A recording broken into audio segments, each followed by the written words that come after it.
Okay, today I'll be sharing an excerpt from an open letter to the congregation that I've written. Dear congregation, we sing a song some Sundays. Come, come, whoever you are, wanderer, worshiper, lover of leaving, it doesn't matter. Ours is not a caravan of despair. Come, even if you have broken your vows 1,000 times. Come yet again, come. A quote from Rumi, actually. I want to really think about what that means for UUCOC today. Starting with come whoever you are. What a novel concept that we are supposed to welcome in all, regardless of whom. Come whoever you are doesn't prescribe us to let in only the rich or the poor, or the straight or the housed. It calls for everyone, even those we disagree with, the unsavory, the lost, and the damned. Then we have wanderer, lover of leaving, and the line, even though you've broken your vows. So now we are specifically asking for those that have made mistakes to come, not the perfect, not those that have figured out the words to say, not those that know how to be open and the perfect way to make amends. No, we as a congregation are specifically asking for those rule breakers, for those who may not be in covenant, for those that have failed. And I want you to think about what this song means for you, our congregation, and those that come to us. Thank you. The New Colossus by Emma Lazarus. Not like the brazen giant of Greek fame, with conquering limbs astride from land to land.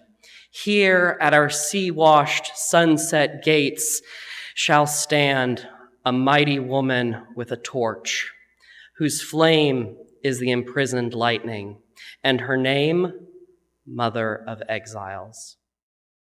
From her beacon hand glows worldwide welcome, her mild eyes command the air-bridged harbor that twin cities frame. Keep, ancient lands, your storied pomp, cries she with silent lips. Give me your tired, your poor, your huddled masses yearning to breathe free. The wretched refuse of your teeming shore, send these, the homeless, tempest-tossed to me. I lift my lamp beside the golden door. One of the most iconic invitations in American history is not found in our founding documents or our legal codes. It is carved in bronze at the base of the Statue of Liberty. Not a law, but a poem. Not a declaration of power, but a plea for compassion. Give me your tired, your poor, your huddled masses yearning to breathe free. Words like that we believe define us. Words that shape how we tell the story of who we are. But do you know when that poem was written? It was added to the Statue of Liberty in 1903, but it was written in 1883, 1 year after the Chinese Exclusion Act was passed. One of the first federal laws in the United States to ban immigration based explicitly on race and national origin. So, in 1882, we closed the gates. And in 1883, we lift our torch and welcome. That is the contradiction at the heart of America. That is the paradox of the American promise, that we enshrine welcome in our symbols, but legislate exclusion in our policies. We call ourselves a nation of immigrants while investing in walls and deportations. Emma Lazarus was not naive. She was a Jewish woman, the daughter of immigrants herself. She wrote that poem not because America was already the shining refuge of the oppressed, but because it wasn't. Not yet. Not for everyone. The Statue of Liberty was not erected as a welcome to the world's poor. It was a gift from France to celebrate the American Revolution. It had nothing to do with immigration, nothing to do with inclusion. Emma Lazarus gave it new meaning, a moral symbol, a purpose. She transformed it from a monument of nationalism to a symbol of hope the world round. But we must remember, that's not the official story. That's the poet's story. That's the spiritual story. That's what we ascribe to it, what is later inscribed on it. Even as she wrote those words, entire communities, swaths of that world were being told that they did not belong in America. And we have done it again and again and again. We did it to the Irish, to the Italians, to the Jews and Eastern Europeans, the Japanese who we imprisoned in our shores, to the Syrians and South Asians, to the Mexicans we welcomed as laborers, but never fully seen as neighbors, even when they were here first. To the Muslims through travel bans, to the Haitians, Afghans, Venezuelans, to all the denied refugees through paperwork delays and systems intentionally kept broken for political leverage.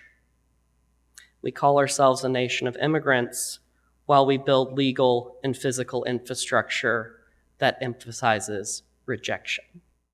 This is our national pattern. This is our national promise. The Chinese Exclusion Act did not arrive out of nowhere. It was the product of decades of growing hostility specifically towards the Chinese immigrants, many of whom had come over the Pacific to build the Transcontinental Railroad, to labor in Californian mines, and to work in American homes, laundries, and restaurants across the country. They were vital to the economy, but they were never seen as part of the nation. They were ruthlessly exploited while being praised for their hard work ethic. And despite all of this, as soon as the economic forces shifted, they became viewed as competition. They became the scapegoat for the abuses of the powerful. Sound familiar? By the 1870s, political candidates in the West were openly campaigning on anti-Chinese platforms. If you want to see some truly horrific campaign ads, you can look them up. Mobs destroyed Chinese neighborhoods. Immigrants were driven out of towns by force, while Congress finally passed the Chinese Exclusion Act in 1882.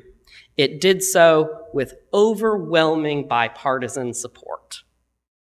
This wasn't a pause on immigration. It banned Chinese laborers from even entering the country for 10 years and was later extended and then made permanent. Note, I say laborers. If you had enough money or education, you could still get in. It also rendered all of the Chinese residents and denied them the right to naturalize as citizens. It barred them from re-entering the country if they ever left. It treated an entire nationality as a threat to our national identity. The real significance of the Chinese Exclusion Act, according to Erica Lee, one of the foremost scholars on immigration history, she tells us that it introduced a gatekeeping ideology that transformed how Americans viewed race, immigration, and national identity. It racialized our immigration process. It didn't just exclude Chinese immigrants. It rewrote what it meant to be American by defining who was not. And that is the pattern that we must still confront today. It may have started with the Chinese Exclusion Act, but that wasn't the end of it. That was just the beginning. Okay, so if the Chinese Exclusion Act was the beginning of America's gatekeeping ideology system, it's only because the gate was already there. For the actual beginning, we have to go further back, okay? Back to the very founding words of this country.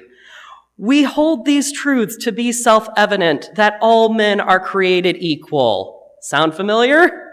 The Declaration of Independence, words that ring like gospel, written by men who held human beings in bondage. Thomas Jefferson, who wrote that line, enslaved more than 600 people in his lifetime. George Washington, James Madison, even our beloved Benjamin Franklin. Brilliant men, Enlightenment thinkers, founders of a new kind of nation, and architects of a system that declared freedom and opportunity while simultaneously profiting from slavery. From the very beginning, the American promise was fractured, and it was no accident. It was a design. They wrote of liberty while building a nation on stolen land, built with the labor from stolen hands. They declared an equal society, but only if you belonged to the white landowning gentry. A radical idea for sure in the age of absolute monarchy, but still not one meant for everyone. The fundamental paradox was not an oversight. They wrestled with it. They compromised on it. They enshrined it into the very foundation of our nation. In 1790, 14 years after the Declaration of Independence, the first Congress under our Constitution that we have today, the very first Congress under our Constitution, wrote in its first session the first naturalization law and for our country. And it declared that only free white persons of good moral character were eligible for citizenship. 8 years later, in 1798, amid growing tensions with France, Congress passed the Alien and Sedition Acts, giving the president vast power to deport any immigrant deemed dangerous without trial or crime. The laws also criminalized criticizing the government. They specifically were targeting the Irish and French immigrants, the poor, the Catholic, the radical. The fear wasn't new. It was just codified, and it was control disguised as patriotism. After the Civil War, the nation faced a profound uncertainty. Slavery had ended, but racism certainly had not. Even those who fought to end slavery did not always fight for equality. Abolition was only the first step. Justice demands that freedom from bondage is the first step. It demands inclusion, dignity, full participation in the life of the nation. But what would that life look like? The Union had been preserved, but at a staggering cost. And in every new question, there were decisions. There were questions. Who is American? Who belongs now? Ex-Confederates? Slaves? Who is American? In that moment came the 14th Amendment, ratified in 1868. All persons born or naturalized in the United States and subject to the jurisdiction thereof are citizens. These words were revolutionary.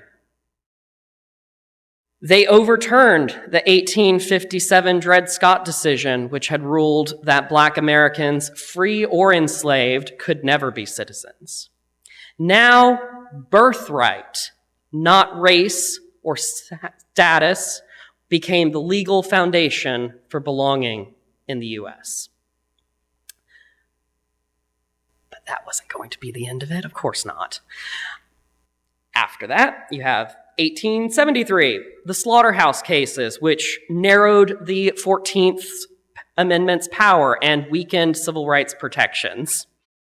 1884, you have Elk versus Wilkinson that ruled that Native Americans born on sovereign land were not automatically citizens unless Congress allowed it.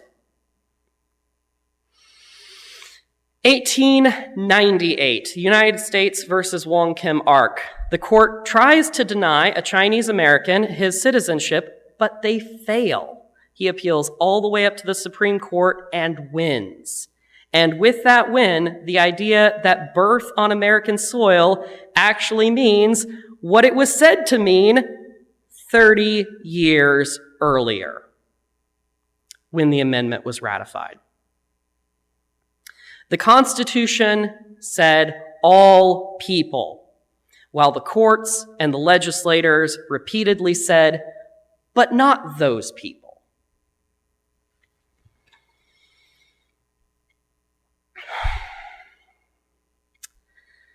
While citizenship was being denied in the courts, immigration policy was being redefined by Congress.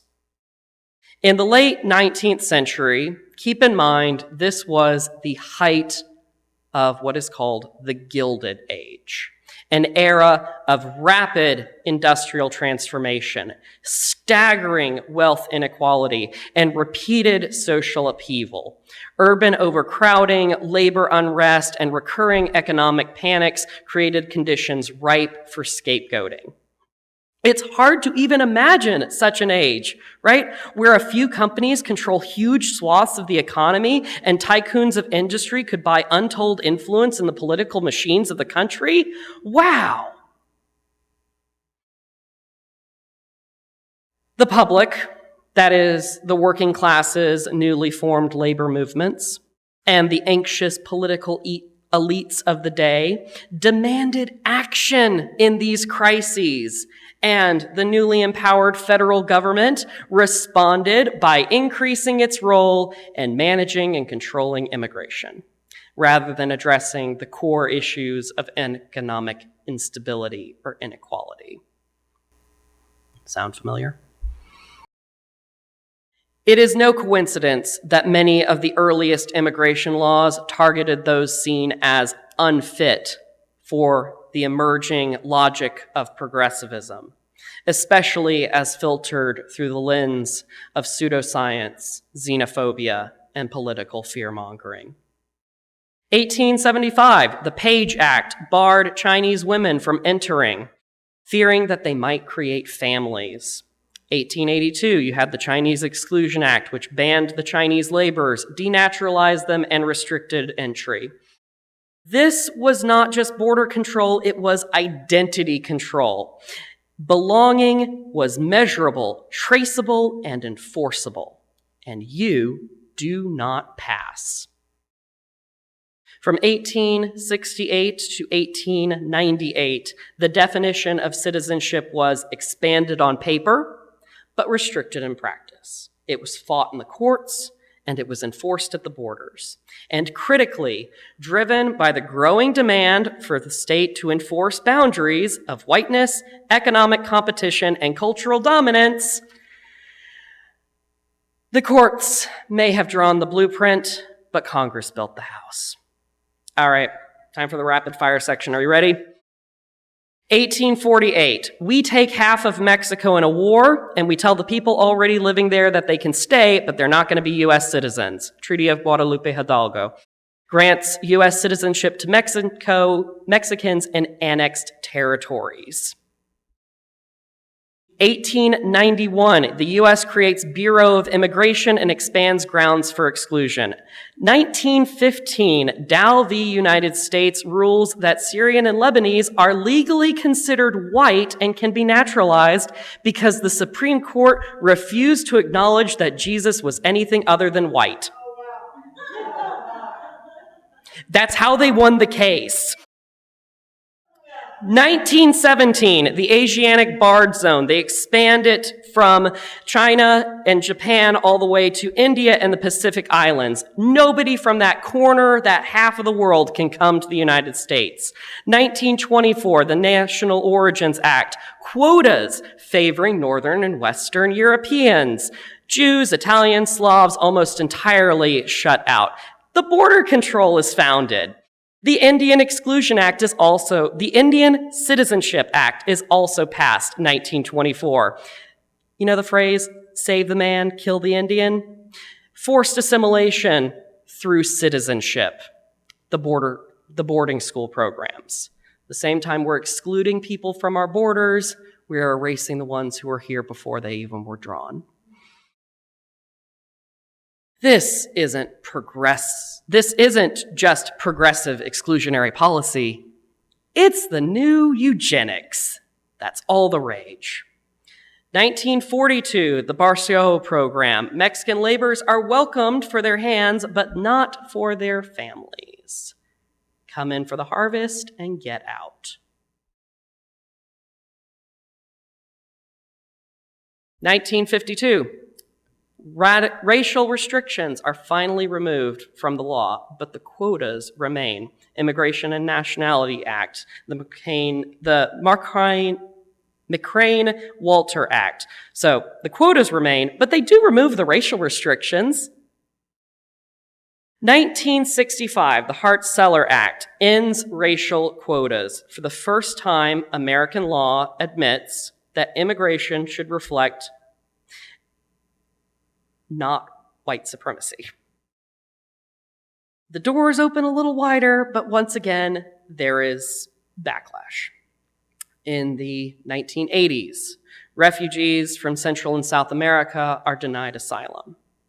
In 1996, the Illegal Immigration Reform and Immigration Responsibility Act, the IIRIRA, was signed by Clinton. A sweeping law enforcement initiative which expanded detention, deportation, and reshaped immigration into the criminal system we have today. Thanks, Clinton. 2001. After 9/11, we have the vast expansion of the surveillance state and the founding of the Department of Homeland Security. Muslims, Southeast Asians all face suspicion, surveillance, and bans. 2012, DACA protects some undocumented youth but does not offer a clear pathway to citizenship. 2017, Muslim travel bans, family separation policies, deportation, and detention camps. 2025, Alligator Alcatraz, seriously?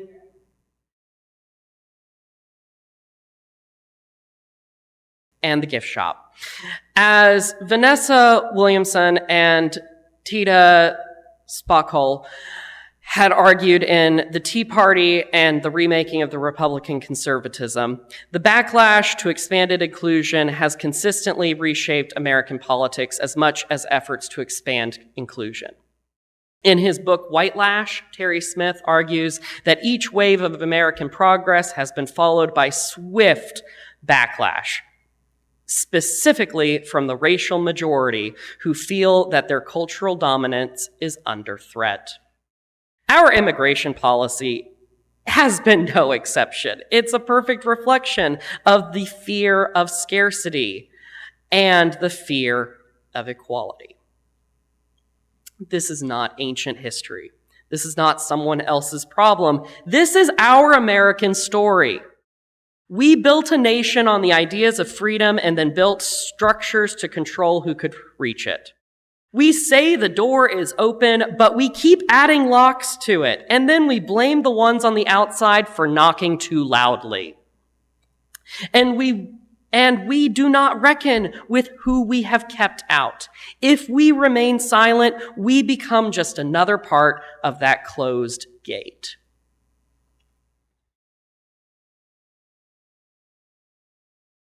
So, we've spent the first part of this sermon telling a hard truth. America has too often defined itself by who it excludes. That we build our systems, our laws, even our myths on the very idea that only some people are allowed to be here. But if that were the whole story, if the arc of our nation were only cruelty, only silence, only fear, then none of us would be here. We must also tell the other part of this story, the other part of this truth. That at every moment of exclusion, there was resistance. Every time those gates were barred, someone tried to pry them open.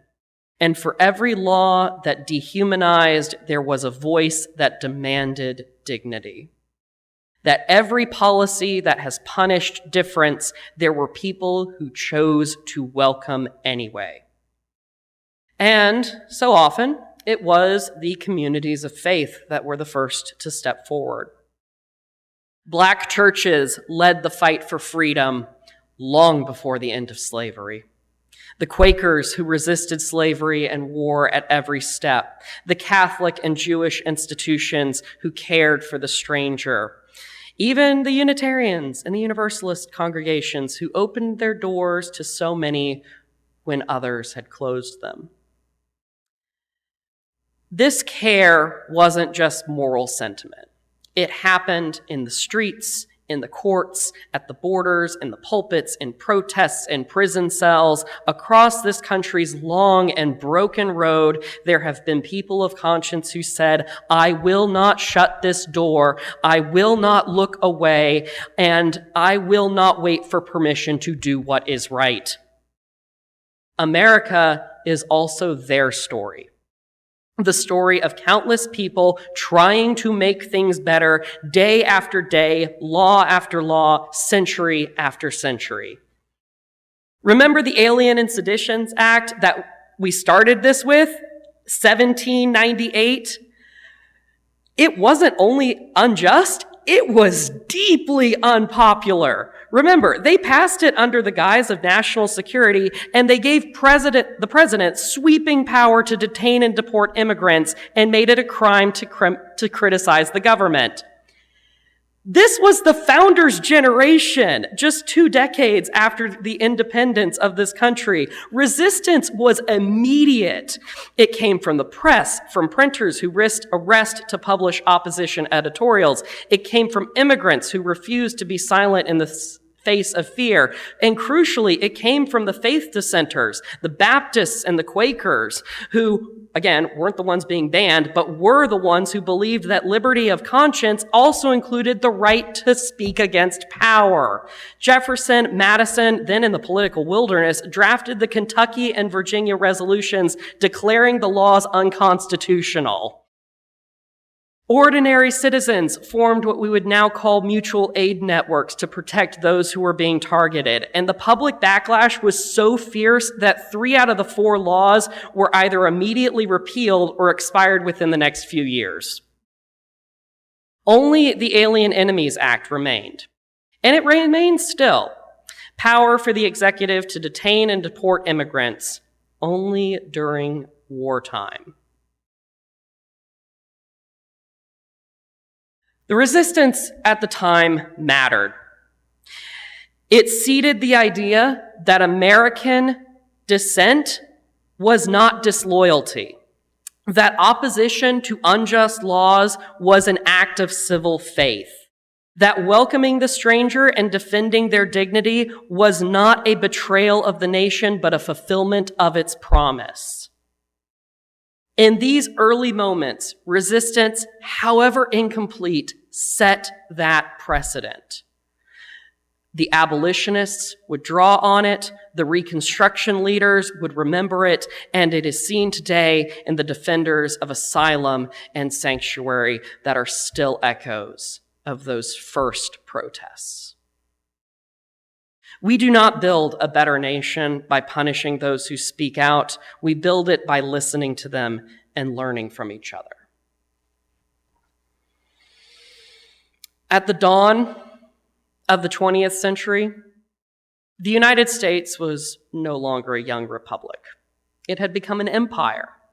The frontier had been declared closed, cities swelled with immigrants, and the fear of the other coming in, racial, religious, political, they were different. And that fear had only intensified. But even then, the story wasn't one-sided. While Congress was drawing lines for the Asiatic Barred Zone and the National Origins Act, activists, lawyers, and communities all across the country fought back. Labor unions, especially those led by immigrants, began organizing across ethnic lines. Italian and Jewish socialists published newspapers in multiple languages. Legal defense funds formed in response to the abuses and included the deportation of anarchists and strikes that were broken by the federal authorities. It was a time of tension, but it was also a time of solidarity. And once again, that's where the communities of faith showed up, sometimes haltingly, sometimes boldly. But the Catholic parishes ran massive resettlement programs. The Jewish charities supported refugees fleeing the pogroms in Europe. And the Unitarians, often accused of being too radical, hosted forums for civil liberty and free speech. It was during this time that the American Civil Liberties Union was founded. 1917. They were founded by clergy, immigrants, and pacifists and people of conscience who believed that the rights are meaningless if only some people have them. Still, the gates remain high. Asian immigrants were still almost entirely barred.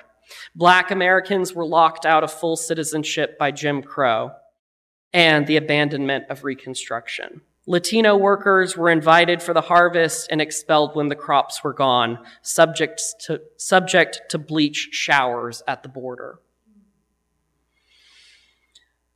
But the resistance kept growing.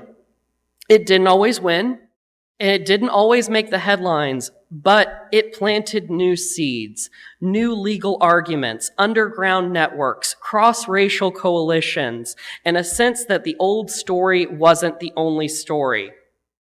And then there was the Great Depression and a whole world war bigger than the first one.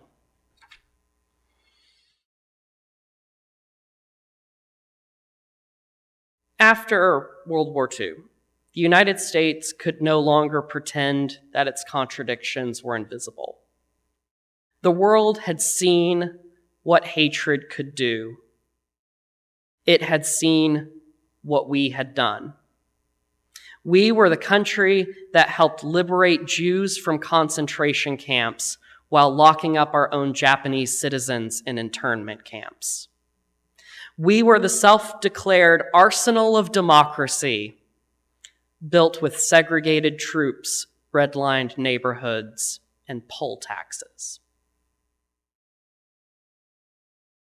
But the lie had cracked, and in the decades that followed, people of conscience widened that fracture into real change. That's what gave birth to the civil rights movement. In the 1950s and the 1960s, Black churches led the way. Once again, from Montgomery to Salem to DC, pastors and lay leaders organized boycotts, marched through tear gas, and preached justice in the face of death, murder, and bomb threats.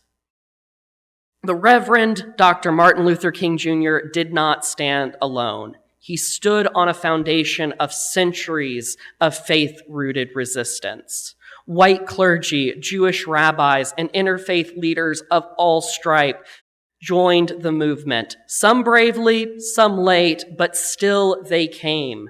The founding of the Southern Congressional Leadership Conference, the Interfaith Conference on Religion and Race, and the Freedom Riders, who came by buses, by train, and by prayer from all across the country. They pushed not only for voting rights, but for desegregation as a moral transformation of this country's soul. And it mattered. It really mattered. The Civil Rights Act, the Voting Rights Act, the Immigration and Nationality Act. Remember the Hart-Celler Act, 1965, which finally abolished the racist race origins in the quota? It got rid of that. 1965, a direct result of the Civil Rights Movement. It didn't fix everything, but it did help reopen those doors. Of course, there was backlash in the 1980s. Civil wars raged in El Salvador, Guatemala, Nicaragua, many fueled by U.S. foreign policy and arms.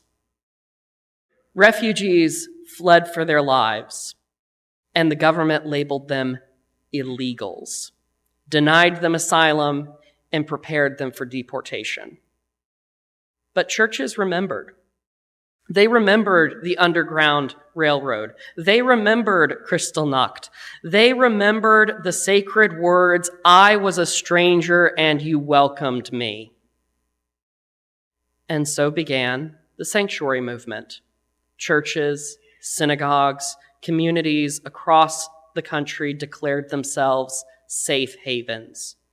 They sheltered families in their basements. They fought legal battles, and they risked arrest, surveillance, and persecution because they believed that protecting the vulnerable was a moral imperative, even when the law said otherwise. And you know what? It worked. Amid the growing activism from churches and immigrant advocates, pressure from businesses and labor interests, leaders across party lines passed a sweeping amnesty measure, offering a path to citizenship for 3 million immigrants. It wasn't perfect, but it proved that with moral conviction and political will aligned, change is possible. It was the Immigration Reform and Control Act in 1986, signed by Ronald Reagan. This wasn't abstract. It wasn't physical, emotional, or spiritual. It lived in sanctuaries for years. People lived and relied on these churches. Congregations rewrote their bylaws. Clergy were tried in federal court for obstruction of justice. And though the policies didn't change overnight, the public consensus shifted. Enough that the federal government eventually created temporary protected status as part of the 1990 Immigration Act, a lifeline born out of resistance in the sanctuary movement. And part of it was because the American Baptist Church versus Thornborough settlement was a turning point. Yeah, the Baptists sued and won. And it highlighted the injustice of the immigration system and its enforcement. The TPS didn't occur by accident, and it wasn't just political favor. It was a concession wrestled from silence, a recognition, however partial, that the laws were part of the problem. And when the law would not protect the vulnerable, the faithful still would. It happened because the Baptists were filing lawsuits, the Catholics opened their parish halls, the Unitarians held vigils, and the Jewish synagogues raised bail money and organized legal aid to fund it all. It wasn't one denomination, it was many. It was an interfaith movement of conscience that refused to look away and refused to back down. And it worked. In the decades that had led up to that, there were actual victories. Refugees from Southeast Asia were resettled as part of the aftermath of the Vietnam War, many by churches. The U.S. had opened its doors to Soviet Jews, Bosnian Muslims, and Sudanese lost boys. New waves of Latinx, African, and Asian immigrants began to shape the American culture politics, and life. And we know the pattern. Backlash, fear, trying to close the gates again. But still, the movements rose again. Interfaith coalitions formed again. The sanctuary movement was reborn in 2016. And through it all, again, communities of faith were among the first to say, no, we will not let cruelty be done in our name, not in our doors, not again. In 2017, a woman named Jeanette Vizguerra sought refuge in the First Unitarian Church of Denver. She had lived in the U.S. for over 20 years, raised 4 children, and worked in her community. She was an activist. And when the deportation order came, she chose sanctuary over family separation. She lived in the church basement for 86 days while her children went to school and her case was fought in the court. During that time, the congregation provided meals, media advocacy, and a physical shield from ICE enforcement. Jeanette eventually won her stay of deportation, but her story, like those before her, remind us of the truth in this country. It is not just buildings that create sanctuary, it is people. People who say, your life matters more than my comfort. Your freedom is not a choice. And today, congregations across the country, across different faiths, continue that work. They advocate for DACA recipients. They house migrants in this crisis. They speak against family separation. And they remind us that welcoming the stranger is not just a political act, it is a sacred one.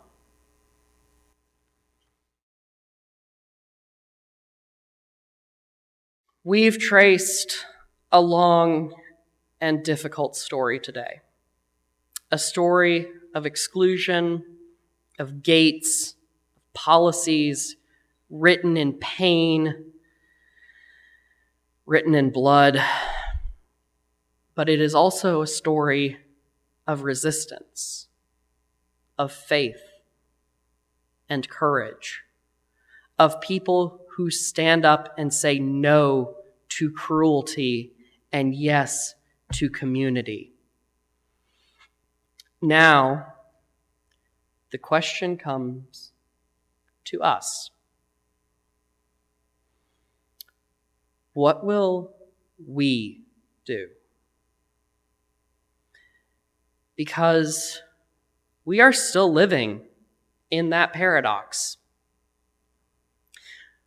We are still a nation that promises and betrays, that breaks its vow 1,000 times. The ideals etched in bronze and policies written in blood.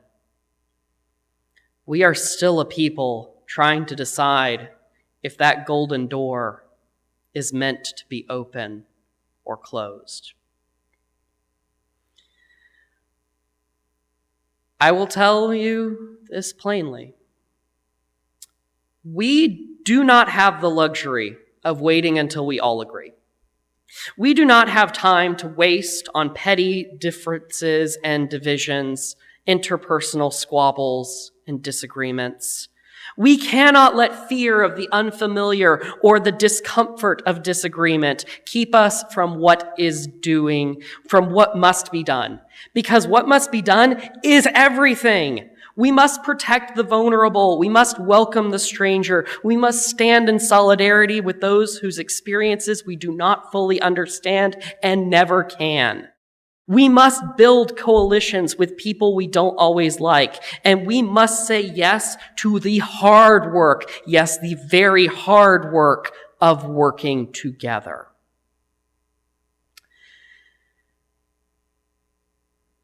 This is how we resolve the American paradox. Not by pretending it's not broken, but by refusing to let it stay that way. We do this in our laws, we do this in our streets, and we start in our congregations. We do this by building relationships that are stronger than fear, by listening more than we speak, and by choosing love over control.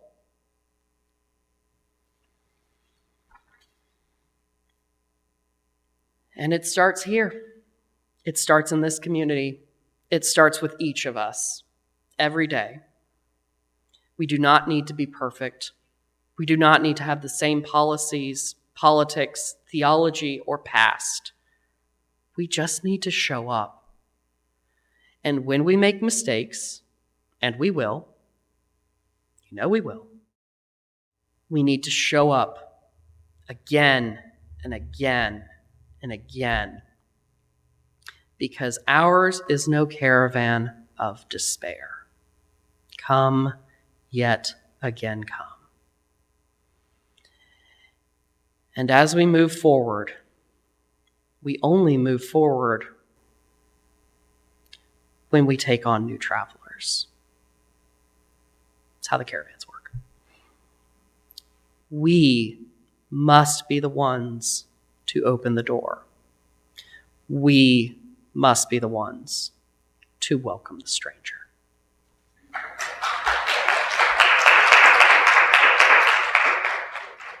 Our closing words today: community cannot for long feed on itself. It can only flourish with the coming of others from beyond, their unknown and undiscovered brothers. From Howard Thurman.